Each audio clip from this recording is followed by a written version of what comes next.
A quasi un mese esatto dal Natale arrivano le prime indicazioni pubblicate sui media nazionali con una intervista ad Agostino Miozzo, coordinatore del Comitato Tecnico Scientifico, il quale lancia un bazooka: controlli severi e sanzioni rigorose, altrimenti salta tutto.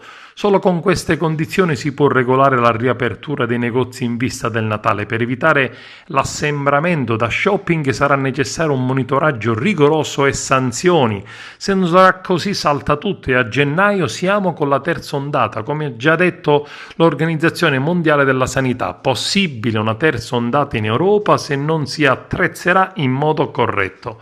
Miozzo spiega in sintesi le priorità e le indicazioni da seguire per evitare di ripiombare nuovamente in una terza ondata. A chi chiede se saranno consentiti gli spostamenti tra regione e regione nel periodo natalizio risponde: bisogna valutare l'andamento della curva epidemica nelle prossime 2 settimane, solo in base a quella si potrà decidere, anche se comprendo che vi sono esigenze di carattere sociale importanti. Se si potranno autorizzare gli spostamenti non potrà mancare il rispetto rigoroso delle regole attraverso i tamponi prima di tutto.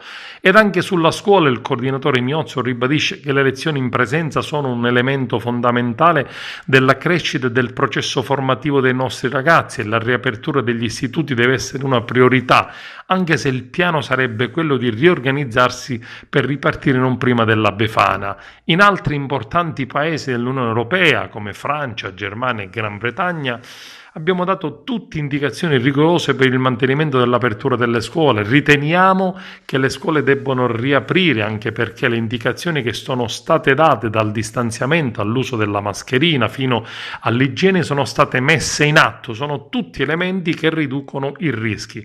Con le dovute precauzioni e il monitoraggio costante, conclude Miozzo, la scuola non è un luogo di rischio, fermo restando che il rischio zero non esiste in nessun luogo e in nessun contesto, ma un luogo di informazione e consapevolezza dei rischi che si esprimono con il coronavirus.